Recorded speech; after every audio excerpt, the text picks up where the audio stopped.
Temanggung 1990. Santoso Sosromiharjo, juragan cengkeh yang mapan kala itu. Sudah 10 tahun terakhir ini, sejak menikah dengan istrinya, yang bernama Lasmini. Dia meneruskan usaha milik mendiang ayahnya. Usaha cengkehnya cukup berhasil. Berbekal titel insinyur pertanian, Santoso pun sukses mengembangkan usahanya menjadi lebih besar. Dalam pernikahannya, Santoso dikaruniai 2 orang anak. Anak pertamanya bernama Ningrum, berumur 10 tahun. Dan adik laki-lakinya bernama Panggi, berusia 5 tahun. Mereka semua hidup bahagia di rumah yang besar bergaya era 60-an. Maklum, itu rumah warisan dari mendiang orang tua Santoso. Dia ini anak tunggal. Untung saja, orang tua Santoso dulu tidak memanjakannya. Jadi, ketika ditinggal, Santoso bisa dengan lancar meneruskan usaha peninggalan orang tuanya. Sementara di situ juga ada 2 orang pembantu, yaitu Pak Slamet sebagai tukang kebun dan Mbok Urip sebagai ART. Mereka berdua juga hidup dan ikut tinggal di rumah itu bersama keluarga Santoso. Temanggung sekira tahun 1991 sampai 92. Usaha cengkeh Santoso yang kian berkembang menuntunnya untuk memperluas lahan dan menambah 1 gudang lagi. Lahan seluas 2000 meter sudah berhasil didapatkannya, sementara dia masih harus menambah 1 gudang lagi untuk penjemuran dan penyimpanan cengkehnya. Dan diliriklah 1 bangunan luas, bekas gudang cengkeh juga milik Pak Carik tetangganya, sesama juragan cengkeh di era bapaknya. Namun sudah lama bangkrut dan bangunan ini juga hampir disita oleh bank. Pak Carik ini sudah meninggal.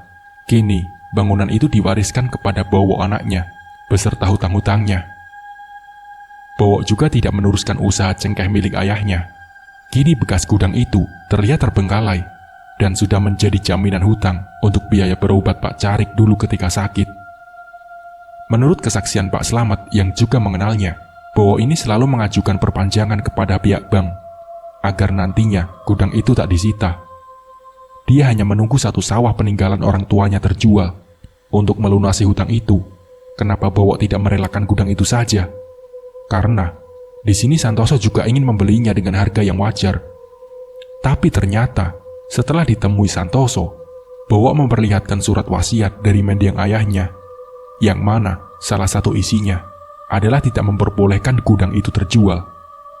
Tapi dahulu, Bowo sebagai anak tertua malah diam-diam menjaminkan surat gudang itu ke bank. Di samping untuk kebutuhan sendiri, uangnya juga digunakan untuk biaya berobat ayahnya. Itu kata Bowo. Pak Slamet juga ikut mengantar Santoso dalam pertemuan ini. Sebenarnya agak ragu dan pertanyaan Bowo tentang bagaimana uang hutang itu digunakan. Pasalnya di desa, Bowo terkenal sebagai pria yang gemar berjudi. Singkat cerita, Santoso pun pulang dengan keputusan tak bisa memiliki atau membeli gudang luas itu. Tapi dalam hatinya, dia sangat menginginkannya karena tempat yang bagus dan strategis. Di sini, dia mulai memutar otak untuk tetap bisa memiliki gudang itu. Dihubunginya petugas bank, tempat Bowo berhutang. Kebetulan orang itu adalah temannya. Setelah Santoso menanyakan perihal tanah gudang itu, dia mendapat informasi kalau tagihannya sudah macet hampir 1 tahun dan akan disita oleh pihak bank. Tapi di situ, Bowo mengajukan perpanjangan dengan alasan akan menjual sawahnya untuk melunasinya. Tapi nampaknya, perpanjangannya itu, batas tenggangnya juga hampir habis. Berbekal informasi itulah, Santoso bersabar dan memantau perkembangannya. Sembari mungkin dalam hatinya dia berdoa buruk agar gedung itu disita dan dilelang oleh bank. Singkat cerita, sekitar 1 tahun kemudian, gudang itu akhirnya disita juga oleh bank dan akan dilelang di kemudian hari. Kabar ini tentu cukup membuat Santoso senang. Dia benar-benar ingin memiliki gudang seluas 1.700 meter itu, berbekal kenalan petugas bank. Di sini Santoso agak bertindak licik. Entah bagaimana, dia bermain dengan petugas lelang untuk memenangkan proses pelelangan lahan gudang itu. Dan singkat cerita, hari pelelangan itu pun tiba. Dan sesuai prediksi, Santoso berhasil memenangkan lelang itu. Santoso menjadi pemilik sah dari tanah gudang itu.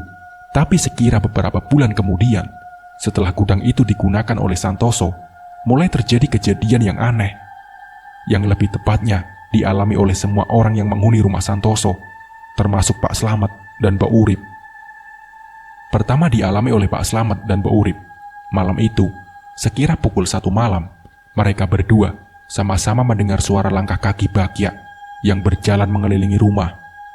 Tentu Pak Slamet dan Mbak Urip lah yang mendengarnya dengan jelas, karena tempat mereka tidur berdempetan dengan benteng rumah.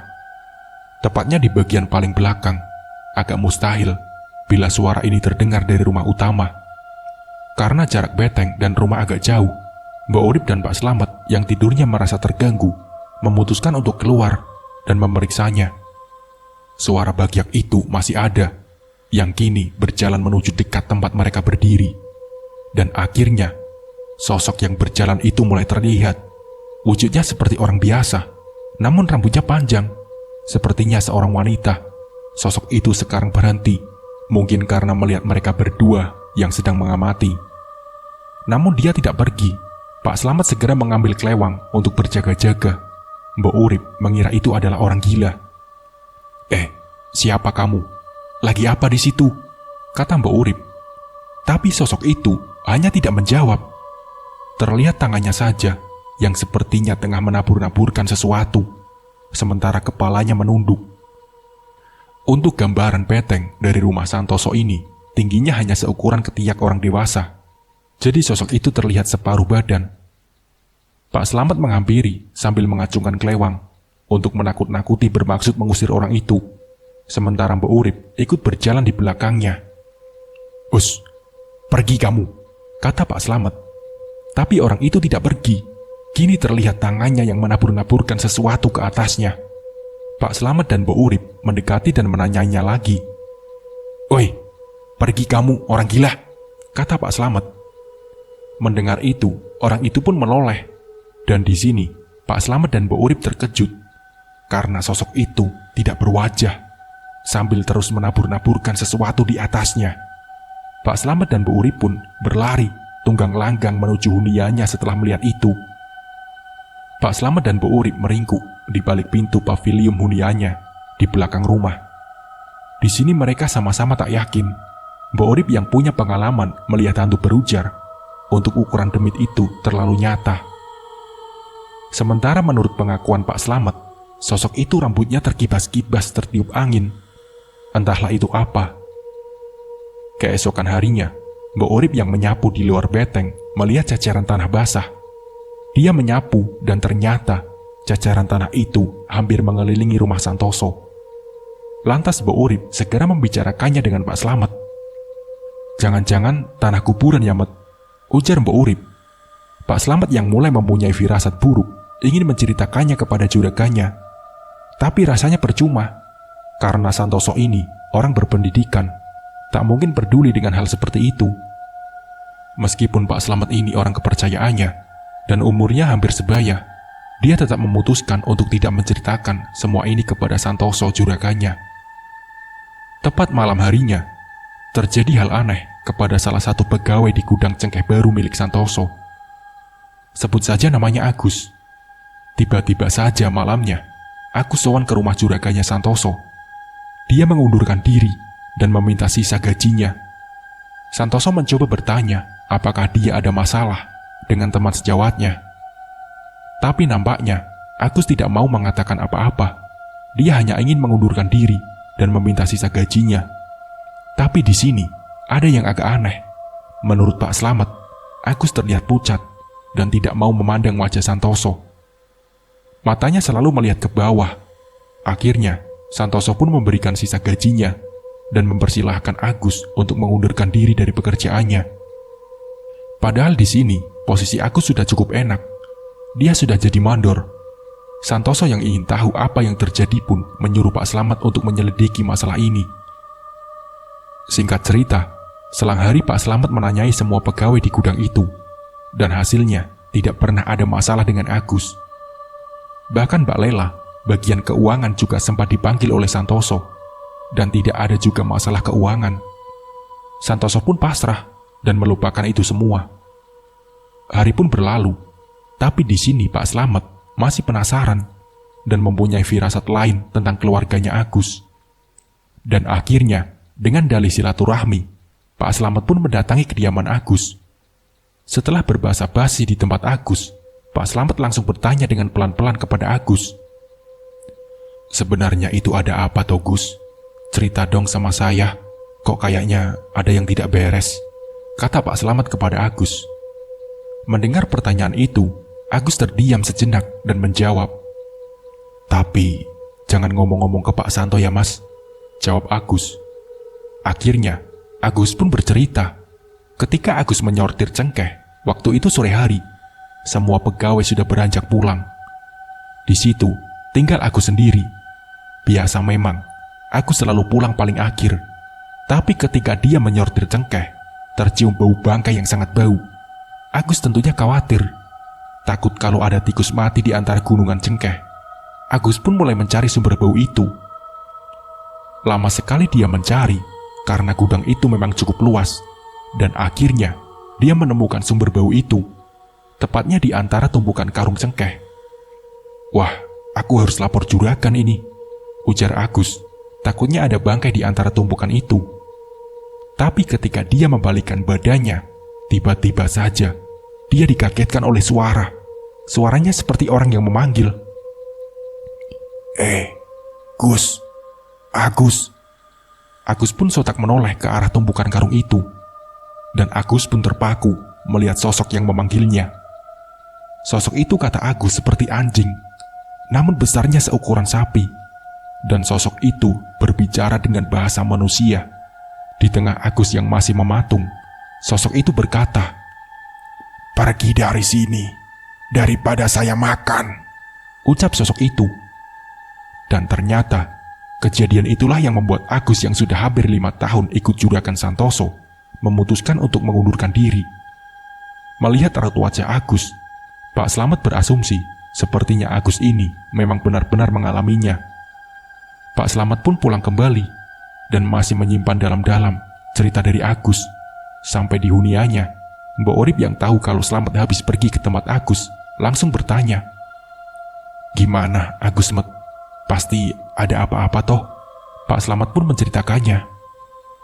"Sepertinya kok ada yang mengguna-guna Pak Santoso ya, Met," timbal Mbok Urip di pembicaraan itu.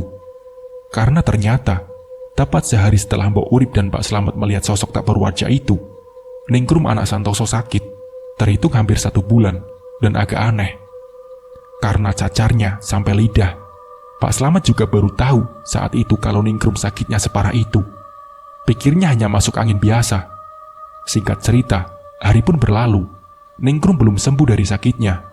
Di sore itu, Lasmini istri Santoso terlihat tengah merebus air panas. Bakal mandi si Panggih, anaknya yang paling kecil. Pak Slamet yang tengah mencabuti rumput di belakang, sesekali mengamati istri juragannya yang tengah melamun di depan kompor. Ada yang aneh. Tak biasanya, Lasmini istri juragannya itu terlihat sesedih itu. Air di dalam panci pun mulai mendidih. Pak Slamet yang mengetahuinya mencoba memecah lamunan juragannya. Tapi di sini tidak ada respon dari Lasmini. "Bu, airnya sudah panas, Bu, itu," kata Pak Slamet sambil memunculkan setengah kepalanya di jendela dapur. Tapi benar, tak disangka apa yang terjadi setelah ini. Diambillah air panas itu oleh Lasmini. Dan sambil mendongakkan kepalanya, Lasmini menyiramkan air mendidih itu ke kepalanya. Kemudian dia berteriak. Seakan tak sadar apa yang barusan ia lakukan, Pak Slamet yang panik juga berteriak memanggil juragannya. Lasmini pun mendapatkan luka yang cukup parah dan sempat dibawa ke rumah sakit, sampai akhirnya meninggal 1 hari kemudian.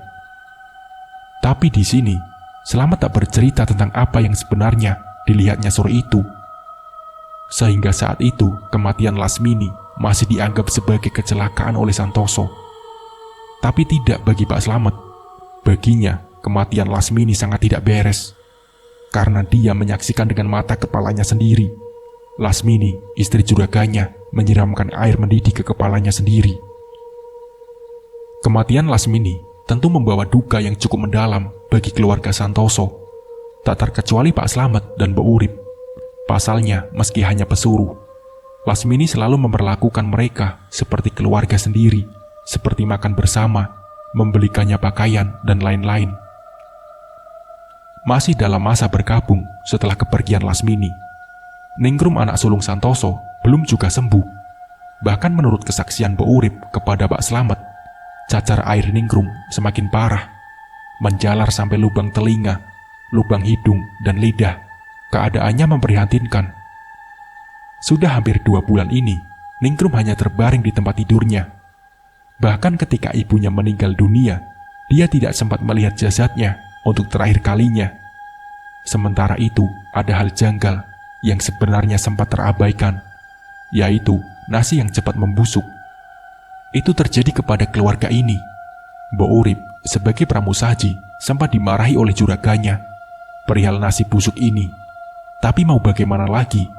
Padahal itu nasi baru yang ditanak esok hari, namun siangnya sudah membusuk, menguning, dan berlendir. Hari pun berlalu. Terjadi kepiluan lagi di suatu hari. Belum genap 40 hari Lasmini meninggal, Ningrum si sulung pergi untuk selama-lamanya menyusul ibunya.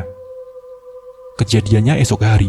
Seperti biasanya, setiap pagi Mbok Urip hendak pergi ke kamar Ningrum untuk memberikan makan. Mbok Urip melihat hal yang tak biasa. Ningrum tidur dengan tengkurap dengan selimut yang menyingkap. Dengan pelan, Mbok Urip mencoba membangunkannya, tapi tidak direspon. Di sini, Mbok Urip sudah mempunyai firasat yang tak enak, dan dengan perlahan, dia memegang kaki Ningrum. Mbok Urip yang takut langsung bergegas melaporkannya kepada juraganya. Santoso pun datang dengan wajah yang panik. Begitu juga dengan Pak Slamet yang tengah menggendong si Panggi yang ikut terbangun karena kehebohan pagi itu. Dihampirinya tubuh Ningrum oleh ayahnya. Dengan suara bergetar, seakan tahu hal buruk tengah terjadi. Santoso memegang tubuh anaknya, menggoyang-goyangkannya. Karena tak kunjung dapat respon, Santoso langsung membalikkan badan Ningrum dengan perlahan. Nampak agak kesulitan karena badan Ningrum sudah kaku. Dan seketika, Santoso sadar anaknya sudah tiada. Dia menangis terisak. "Apalagi ya Allah?" isak Santoso. Pak Slamet segera menyerahkan Panggi yang juga menangis ke Mbok Urip untuk dibawa keluar. Pak Slamet segera merangkul dan memapah juraganya menuju ruang tamu. Sementara itu, sembari menggendong Panggi, sambil tergopoh-gopoh Mbok Urip mengabarkan kabar duka ini ke tetangga. Sejak kepergian Ningrum, kini Mbok Urip dan Pak Slamet diminta untuk tinggal di rumah utama untuk menjaga Panggi. Sementara itu, perihal nasi busuk terus saja terjadi. Tapi nampaknya Santoso belum menyadari tentang kejanggalan-kejanggalan yang belakangan ini menimpa hidupnya. Sampai pada suatu hari ketika Santoso, Panggi, Pak Slamet, dan Mbok Urip menonton TV, terdengar ledakan dari teras depan rumahnya.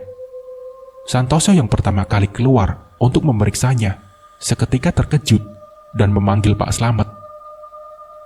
Lantai teras sudah pecah dan menonjol keluar. Pak Slamet dan juraganya pun memegang lantai itu. Terlihat sedikit berasap dan agak hangat. Santoso mencoba melogikakan kejadian ini. Dia memperkirakan ini adalah akibat dari pemuaian dari gas yang dihasilkan oleh septic tank. Tapi Santoso juga agak keheranan. Pasalnya, septic tank rumah ini berada jauh 30 meter ke belakang rumah. Santoso pun menyuruh Pak Slamet untuk membongkar pecahan lantai itu saat itu juga. Dan apa yang ditemukan Pak Slamet sungguh mengherankan. Di balik lantai, Pak Slamet menemukan selembar kain kafan yang bertuliskan aksara Jawa. Santoso yang melihat itu langsung merebutnya. Di sini, dia juga nampak keheranan. Kain itu pun dibawa masuk dan diletakkan di meja ruang tamu. Di situ, Santoso dan Pak Slamet duduk berdiam, seakan memikirkan sesuatu, dan akhirnya Pak Slamet pun mulai buka suara perihal kecurigaannya dengan kejadian akhir-akhir ini. Santoso sempat membantah dan tidak percaya. Tapi di sini, Mbok Urip yang mendengarkan pembicaraan itu dari ruang TV pun ikut datang dan berbicara. Dari kejadian wanita tanpa wajah, anjing besar yang dilihat Agus, hingga kronologi sebenarnya kematian istrinya. "Ini bisa saja teluh Pak Santo," begitu kata Mbok Urip. Belum pasti benar dan tidaknya. Kita bilang dulu saja dengan Mbah Kiai Mangun. Lanjut Mbah Urip lagi. Mbah Mangun adalah salah satu sesepuh yang dituakan di desa itu. Singkat cerita, hari itu juga Pak Slamet sowan ke tempat Mbah Mangun. Dan sampai akhirnya, beliau pun datang ke rumah, memeriksa kain kafan yang ditemukan di balik lantai yang meledak tadi. Mbah Mangun pun mulai keliling di sudut-sudut rumah, sembari berzikir dan sesekali menepuk-nepuk dinding rumah Santoso. Setelah selesai, beliau kembali duduk di ruang tamu dan berbicara kepada Santoso. Sambil membakar kain kafan itu di sebuah asbak, Mbah Mangun berkata, "Ini teluh Jawa, malapetakannya ada 3. Pikiran, harta, dan penyakit," ucap Mbah Mangun. Di sini, harta boleh diartikan sebagai usaha. Mungkin ini nyambung dengan kejadian Agus, salah satu pegawai di gudang cengkeh, yang mengaku didatangi oleh anjing besar yang bisa berbicara. Dan sejak kejadian Agus itu, ternyata banyak juga pegawai di gudang itu yang mengaku diteror oleh makhluk yang mirip anjing itu. Dan ternyata juga, satu persatu pegawai di gudang itu mulai mengundurkan diri karena takut. Dengan ini, tentu akan mempengaruhi usaha cengkeh milik Santoso. Di sini Santoso mulai berpikir dan menuduh siapa orang yang mengirim teluh ini. Jangan-jangan Bowo, batin Santoso. Tapi entah kenapa, Mbah Mangun buru-buru berpamitan saat itu. "Besok, aku kesini lagi," kata Mbah Mangun. Malam itu, tentu mereka tak akan bisa tidur nyenyak, terutama Santoso yang terlihat duduk di ruang tamu sembari membuka catatan keuangannya. Sementara Mbok Urip terlihat tertidur bersama Panggi di depan TV. Pak Slamet yang melihat juraganya belum tidur pun berinisiatif menawarkan kopi. Santoso pun mau dan mereka pun duduk berdua di ruang tamu itu. Santoso yang terlihat kalut dan tidak fokus seketika langsung berkata, "Kalau aku mengira ini ulah Bowo Thomas," kata Santoso kepada Pak Slamet.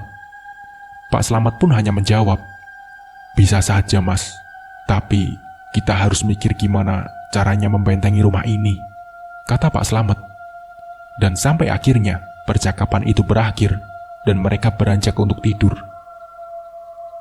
Santoso tidur di kamarnya dan Pak Slamet tidur di kursi sofa ruang tamu itu. Beberapa jam kemudian, sekira jam 2 malam, Pak Slamet yang sebenarnya masih tidur ayam, pandangannya dialihkan oleh sosok yang tiba-tiba terlihat duduk di depannya. Pak Slamet yang kaget segera beranjak dan duduk. Sembari mengusap matanya, Pak Slamet terus memandangi sosok yang berada kira-kira 2 meter dari tempatnya. Karena suasana agak gelap, sosok itu tak terlihat jelas, hanya bayangan hitam yang nampak duduk mematung di kursi itu. Dengan terbata dan berbisik, Pak Slamet berkata, Mbok, lagi apa?" Pak Slamet mengira sosok yang duduk itu adalah Mbok Urip. Tapi setelah Pak Slamet bertanya pada sosok itu, dengan perlahan, sosok itu mendongakkan kepalanya. Dan terlihat, kini wajahnya yang terang. Entah apa yang menerangi wajah itu. Di sini, Pak Slamet yang terpaku, tapi masih mencoba berani. Dengan terbata-bata, Pak Slamet berdoa sebisanya, sambil terus memandangi sosok itu dengan secuil keberaniannya. Semakin terlihat jelas, sosok itu rambutnya panjang terurai, tanpa wajah, tapi memiliki mulut. Sosok itu sedikit maju mengarahkan telinganya, seakan menyimak Pak Slamet yang tengah berdoa dengan terbata-bata. Dan dengan nada yang mengejek, namun berbisik, sosok itu berkata kepada Pak Slamet, "Kok belibet met? Apa perlu aku bantuin berdoa?" Seketika Pak Slamet tubuhnya gemetar mendengar kata-kata itu. Dia ingin lari, tapi tubuhnya sulit untuk digerakkan. Sementara sekarang Pak Slamet menunduk, tak mau melihat sosok itu lagi. Dan beberapa saat kemudian, "Salam buat majikanmu," sosok itu berkata lagi, kemudian menghilang. Tanpa sadar, Pak Slamet yang ketakutan ini sampai kencing di celana. Di keesokan harinya pun Pak Slamet sakit, mungkin karena syok dengan kejadian semalam. Mbak Urip sepertinya menyadari dengan sakitnya Pak Slamet yang tiba-tiba itu.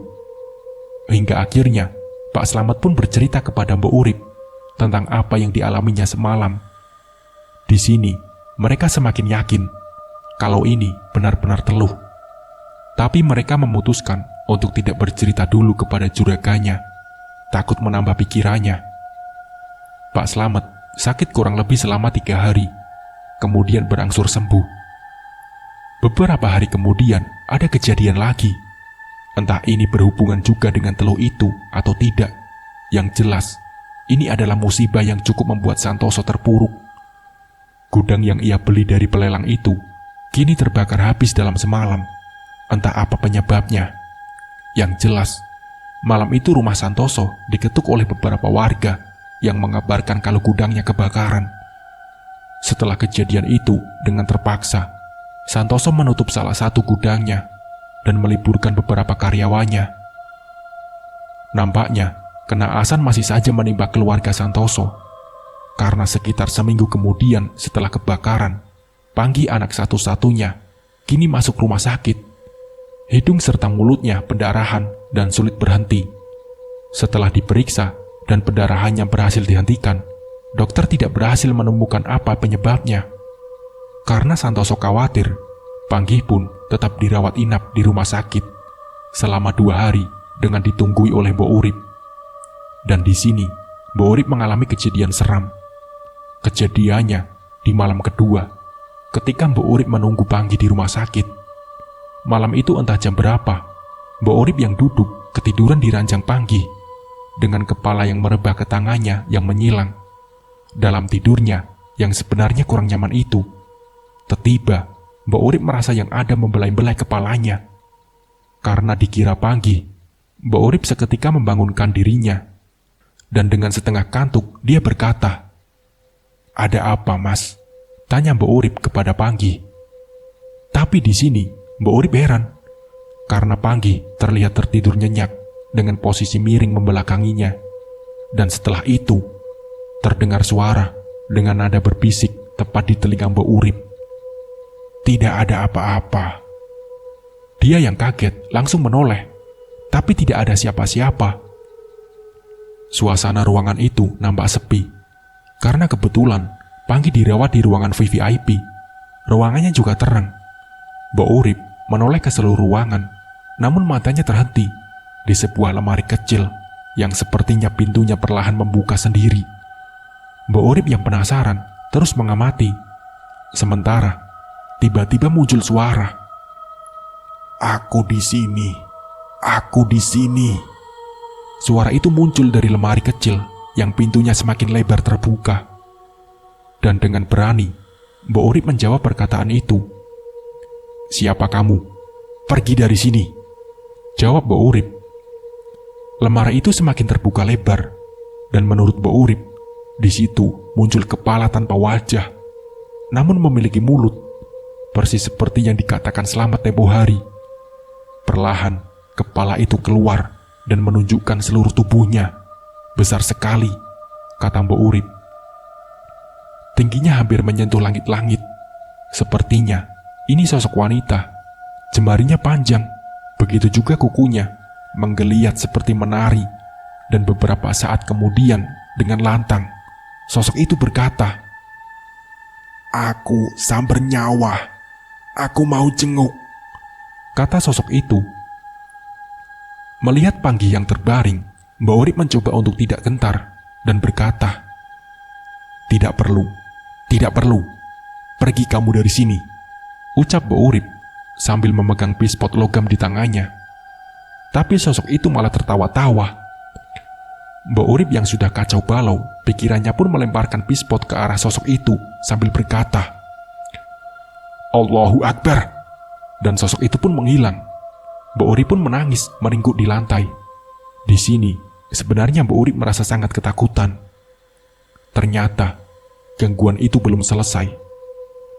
Beberapa saat kemudian, Mbok Urip dibuat semakin menangis ketika terdengar suara wanita bernyanyi lagu Jawa. Suaranya merdu dan mendengung di ruangan itu. Mbok Urip menutup kedua telinganya. Sudah, tolong, sudah," kata Mbok Urip. Hingga suara itu pun berhenti seiring azan subuh yang mulai terdengar. Nampak lalu lalang aktivitas di rumah sakit sudah terdengar. Segera Mbok Urip membuka pintu dan duduk di kursi depan ruangan perawatan. Dia tampak pucat dan lesu, sungguh ini malam yang berat. Untung paginya, Panggi sudah bisa diperbolehkan pulang. Sesampainya di rumah, ada yang berubah dalam diri Panggi. Dia sekarang pendiam, tak seusil kemarin. Untuk seukuran anak, dia nampak seperti orang dewasa. Sekira 4-5 hari berlalu, Panggi kini sangat rajin mengaji. Terlihat setiap dia yang selalu siap dengan baju kokonya 1 jam sebelumnya menunggu guru ngajinya di ruang tamu. Panggi mulai ngeyel mengajak ayahnya untuk sholat tepat waktu. Perubahan yang baik memang, bisa dibilang 180 derajat. Tak seperti dulu yang manja dan agak pemalas. Tapi ternyata perubahan Panggi ini merupakan buang tabiat, kata orang Jawa. Seseorang akan berubah sikap dan sifatnya saat menjelang ajalnya, karena tiba di suatu hari. Waktu itu sore setelah Panggi mengaji, listrik kebetulan padam. Sementara Panggi masih ada tugas sekolah yang harus dikumpulkan esok hari. Akhirnya, dengan menggunakan teplok atau lentera, diletaklah 2 lentera di samping meja belajarnya. Panggi pun belajar dengan ditemani ayahnya, sementara Pak Slamet sedang sibuk menyalakan lampu petromak di halaman. Sampai beberapa saat kemudian, Santoso meninggalkan Panggi untuk merokok di halaman belakang, sambil melihat Pak Slamet yang terus mengutak-atik lampu petromak itu yang tak kunjung berhasil dinyalakan.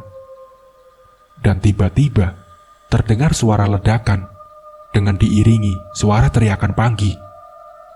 Santoso dan Pak Slamet yang mendengarnya segera menghampiri ke kamar Panggi. Dan apa yang terjadi? Di situ, kepala Panggi sudah berkobar dengan api. Panggi terus berlari tak berarah di kamarnya sambil teriak kesakitan. Di sini Santoso langsung mengambil selimut dan menelungkupkan ke kepala Panggi. Tapi setelah dibuka, nampaknya api belum juga padam.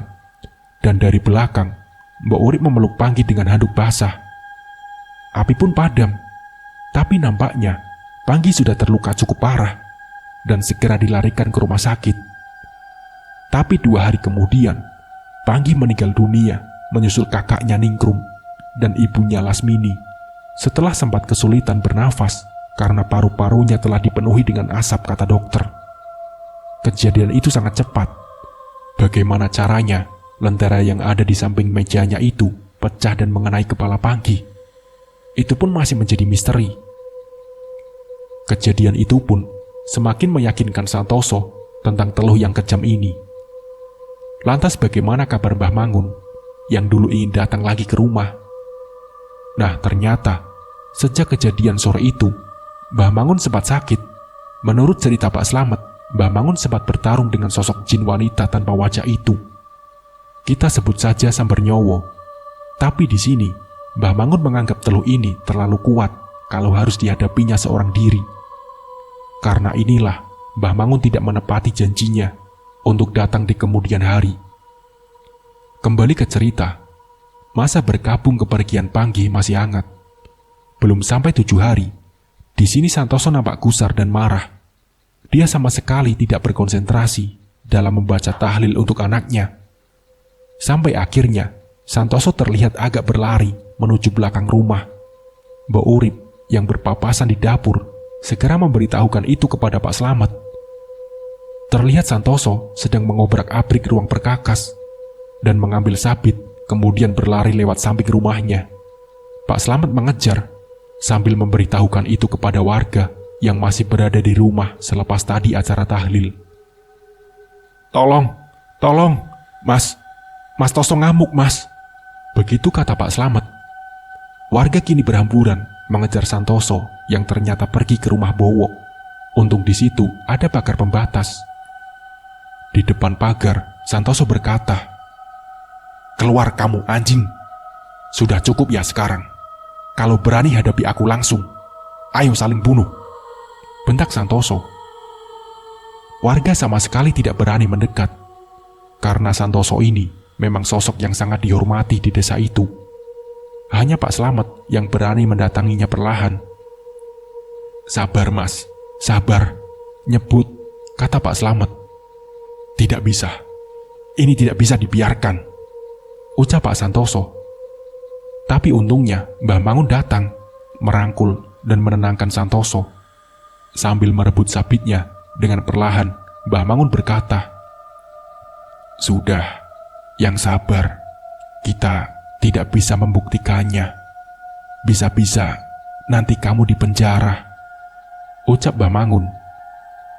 Tapi baru saja suasana meredam, Bowo malah keluar dari rumahnya. Dengan mukanya yang pucat, dia berkata, "Ada apa Pak Santoso?" ucap Bowo. Sontak, emosi Santoso kembali memuncak. Namun, kini dia berhasil dipegangi oleh para warga. Nampaknya Bowo ketakutan dan terus berkata, Aku benar-benar tidak tahu Pak," ucap Bowo. Tapi di ujung pembicaraan, tampaknya Bowo keceplosan dengan berkata, "Kalau aku punya salah, aku minta maaf," kata Bowo lagi. Dengan permintaan maaf ini, tentunya sedikit menjelaskan bahwa memang Bowo lah si pengirim teluh itu. Pendapat ini juga diperkuat oleh karena memang dari dulu keluarga Pak Carik, ayah Bowo ini, memang terkenal suka main halus dengan para orang yang tak disukainya. Orang satu desa juga tahu, cuma karena hal seperti itu memang sulit dibuktikan. Akhirnya, cuma menjadi omongan belaka. Warga sempat mengira sejak kematian Pak Carik, ayahnya Bowo sudah hilang tajinya, tapi ternyata sifat ini menurun ke anaknya. Dan singkat cerita, setelah berhasil ditenangkan lagi, segera Santoso diajak pulang oleh Mbah Mangun dan Pak Slamet. Sampai di rumah, Santoso kembali menangisi kehidupannya yang begitu tragis. Di sini, Mbah Mangun mencoba menenangkan dan berjanji akan menangani masalah ini dengan mengajak temannya. "Sementara, kamu baca ini dulu," kata Mbah Mangun sambil menyodorkan sebuah kertas bertuliskan sholawat nariyah. Dan Mbah Mangun berpamitan. Malam itu pun dilewati oleh Santoso, Pak Slamet dan Mbok Urip dengan datar dan sangat hampa. Mereka tak terlihat saling bicara, seakan bingung mencari topik yang pas untuk dibincangkan. Terlihat Pak Santoso dengan muka sayu, terus memegangi tasbih sembari membaca sholawat nariyah di kertas yang tadi diberikan oleh Mbah Mangun. Menit dan jam pun berlalu. Santoso masih terlihat berzikir di depan ruang TV, sementara Pak Slamet sedang merokok di belakang rumah. Dan tiba-tiba terdengar sayup-sayup suara wanita bernyanyi dengan syair Jawa. Pak Slamet langsung buru-buru masuk ke dalam rumah. Mbok Urip yang sepertinya juga mendengarnya terlihat berlari kecil dari pavilionnya menuju rumah utama. Segera mereka berdua menemui juraganya yang nampak kaget karena Santoso juga mendengar suara itu. "Kalian dengar gak, Mas, Mbok?" tanya Santoso, sembari mereka saling mendekatkan telinga untuk mengamati. "Iya Mas, aku mendengar," jawab Pak Slamet dan Mbok Urip. Santoso pun menyuruh Pak Slamet untuk menutup semua pintu dan jendela. Mereka kini duduk merapat bersama di ruang TV. Suara orang bernyanyi itu masih ada, seakan mengitari rumahnya. Santoso sangat ketakutan. Terlihat dia terus memegangi tasbihnya dan berdoa. Mbok Urip dan Pak Slamet pun hanya menunduk komat kamit melafalkan doa entah apa yang dibacanya. Tapi perlahan, suara nyanyian itu berubah menjadi suara tangis. Tangisannya sangat pilu dan sesekali meraung, seakan merasakan sakit. Mereka bertiga pun terus berdoa hingga suara itu hilang sekitar jam 2 malam. Tidur di satu tikar di depan TV hingga esok hari pun tiba. Mbok Urip yang masih takut teringat kejadian semalam, kini terlihat enggan melakukan pekerjaannya. Begitu juga Pak Slamet. Santoso juga terlihat lesu. Mereka masih duduk berdiam bertiga di ruangan itu, hingga akhirnya pun Santoso bercerita kalau semalam dia bermimpi ditemui oleh anak dan istrinya, Lasmini, Ningrum, dan Panggi. Dalam mimpinya itu, Panggi dan Ningrum anaknya hanya tersenyum. Namun Lasmini istrinya berbicara kepada Santoso. "Yang sabar dan ikhlas, Mas. Aku sama anak-anak sudah enak. Kamu pasti bisa menghadapi," ucap istrinya dalam mimpi. Sambil menangis, Santoso menceritakan mimpi itu. Singkat cerita, malam harinya, Mbah Mangun datang, namun ia sendiri. Pak Slamet pun bertanya, "Di mana temannya, Mbah?" Kata Pak Slamet, "Pada nggak berani ngadepin. Udah, aku sendiri aja yang ngadepin. Bantuin doa ya," jawab Mbah Mangun. Pak Slamet hanya mengiyakan saja sambil menelan ludah. Mbah Mangun pun meminta Mbok Urip untuk mengambil garam krosok. Dibawalah garam itu oleh Mbah Mangun mengelilingi rumah. Santoso, Pak Slamet, dan Mbok Urip hanya diam menunggu di dalam rumah. Setelah selesai, Mbah Mangun pun masuk lagi ke dalam rumah. Dan di sini, beliau sedikit bercerita. "Dulu, waktu Mbah Mangun masih muda, baru saja lulus dari pesantren, jin sambar nyawa ini sempat menghabisi keluarga Pak Cokro. Sampai tidak ada satupun yang tersisa. Pak Cokro adalah kandidat pemenang waktu pemilihan lurah di tahun 60-an. Yang mana lawannya yang kalah adalah Pak Carik, ayahnya Bowo diduga kuat. Pengiriman teluh ini dilakukan oleh Pak Carik. Tapi memang hal seperti itu sulit sekali dibuktikan. Sejak saat itu, tak ada lagi warga yang mau berurusan dengan Pak Carik. Jadi di sini mulai terang. Kalau diduga kuat, Bowolah yang mengirim teluh itu," cerita Mbah Mangun. "Apa perlu dibalikan saja, Mbah?" kata Santoso. "Tidak perlu, Nak. Kita nggak ada bedanya kalau mengembalikan teluh itu kepada si pengirim," jawab Mbah Mangun. "Intinya, kita tidak perlu membalas. Kalau kita membalas, kita sama jahatnya." Tak terasa mereka berbincang cukup lama, hingga akhirnya pembicaraannya dihentikan oleh suara ketukan di pintu depan rumahnya. Terlihat bayangan siluet di pintu kaca. Nampaknya ada orang yang datang. Pak Slamet yang membukanya seketika bingung. Ketika dia tidak melihat siapapun di depan pintu, dia yang mulai merinding pun menghampiri Mbah Mangun dan berkata, "Kok tidak ada siapa-siapa ya, Mbah?" kata Pak Slamet. "Gak apa-apa, Mat. Itu teman kita," jawab Mbah Mangun sambil tersenyum. Beberapa saat kemudian, Mbah Mangun meminta sapu lidi kepada Mbok Urip. Sambil membaca Al-Quran kecil di tangannya, Mbah Mangun keluar, menyapu-nyapu halaman. Pak Slamet yang mengikuti di belakang bersama Santo pun sesekali disuruh mengambil rambut yang berceceran di tanah. "Rambut siapa ini?" batin mereka berdua, sembari mengambilnya dengan sapu tangan. Dan sampai akhirnya, Mbah Mangun berhenti di suatu titik, tepat di bawah rimbunan tanaman sirih. "Ambil pacul sana, Met," ucap Mbah Mangun. Setelah itu, Mbah Mangun menyuruh Santoso untuk menggali titik yang sudah ditunjukkan olehnya. Setelah digali cukup dalam, sekitar 80 cm, ditemukanlah bungkusan kain kafan yang cukup besar. Baunya sangat busuk. Mbah Mangun segera menyuruh membawa bungkusan itu menuju teras rumah. Dan di sini, terlihat Mbah Mangun yang tampak limbung. Hidungnya mengeluarkan darah. Pak Slamet yang melihatnya sempat berkata, "Tidak apa-apa kan, Mbah?" kata Pak Slamet. "Tidak apa-apa," jawab Mbah Mangun, sembari menutup hidungnya dengan sapu tangan. Akhirnya, bungkusan itu dibuka di teras. Isinya adalah 7 butir telur ayam Jawa dan beberapa kertas yang bertuliskan Arapegon. "Ketangkap, ketangkap," kata Mbah Mangun. Beliau meminta pungutan rambut-rambut yang tadi, yang menyatukan di satu kain itu. Sampai akhirnya, sembari membaca ayat kursi, Mbah Mangun membakar rambut itu. Sempat terdengar jeritan wanita.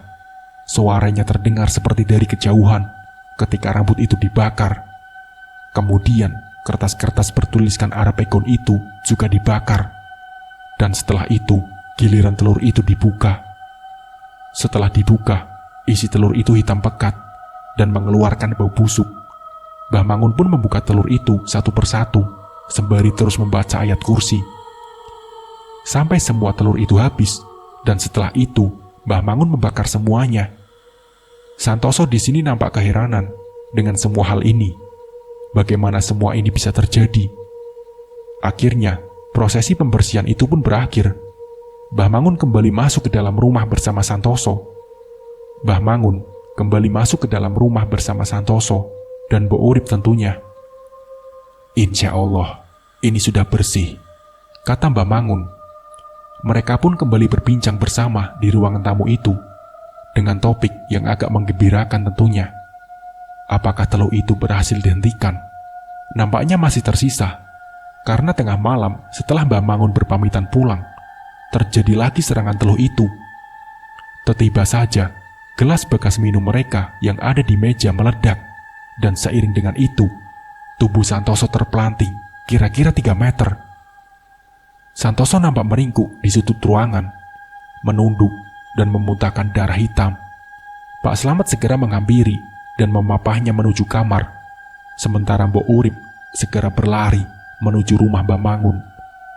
Sesampainya di rumah Mbah Mangun, Mbok Urip langsung mengajak Mbah Mangun merapat ke rumah Santoso. Dan sesampainya di sana, terlihat Pak Slamet yang tengah menunggu dengan muka panik di depan rumah. "Mbah, juragan kesurupan, Mbah," kata Pak Slamet panik. Mereka pun segera masuk ke dalam rumah. Di situ, terlihat Santoso sedang merangkak, tapi tidak dalam penglihatan Mbah Mangun. Karena di sini, beliau sama sekali tidak melihat Santoso, melainkan rupa jin sambar nyawa itu. "Mangun, Mangun," kata sosok jin yang berada dalam raga Santoso dengan suara yang lemah dan parau. Aku mengaku kalah. Sekarang, leburlah aku," kata jin itu kembali. Di sini, Mbah Mangun hanya memegang tasbih sembari terus berzikir. "Tobat kamu, tobatlah kepada Tuhan yang Maha Tinggi," kata Mbah Mangun. "Sudah berapa kehidupan yang kamu sengsarakan? Sekarang minta ampunlah," timpal Mbah Mangun. "Maaf, aku sudah kapok. Tolong leburlah aku," timpal sosok itu lagi. Pak Slamet nampak takut sekaligus heran. Santoso juraganya yang waktu itu berusia 45 tahunan tampak sangat tua ketika kerasukan. Tampaknya kehebohan di rumah Santoso ini terdengar oleh warga sekitar, hingga ada beberapa yang berdatangan. "Aku mengaku kalah. Sekarang, leburlah aku," kata jin yang ada di dalam tubuh Santo kembali. Akhirnya, Mbah Mangun mulai membacakan ayat-ayat ruqyah dan mengeluarkan jin yang ada di tubuh Santoso tersebut. Namun ada satu kata yang terucap sebelum jin itu keluar, yaitu, "Aku tidak bisa mati." Sampai akhirnya, Santoso pun kembali sadar dengan memuntahkan cairan hitam yang berbusa. Dan disinilah teluh ini telah benar-benar berakhir. Teluh Jawa ini dahulu dikenal dengan nama teluh pring sedapur, dengan media jin yang dikirim untuk memberikan penyakit dan mempengaruhi pikiran yang dituju. Biasanya tak ada yang berhasil selamat dari teluh ini. Nyatanya, kurang dari setahun, keluarga Santoso habis. Namun di sini, Santoso berhasil selamat. Di tahun 1994-an, Santoso menutup bisnis cengkehnya dan beralih usaha lain, serta sempat menikah lagi, memiliki 1 anak, dan beliau meninggal di tahun 2014-an. Mbok Urip, 1 tahun setelah selamatnya Santoso, beliau pulang ke tempat asalnya, dan Pak Slamet, beliau masih sehat dan bahagia.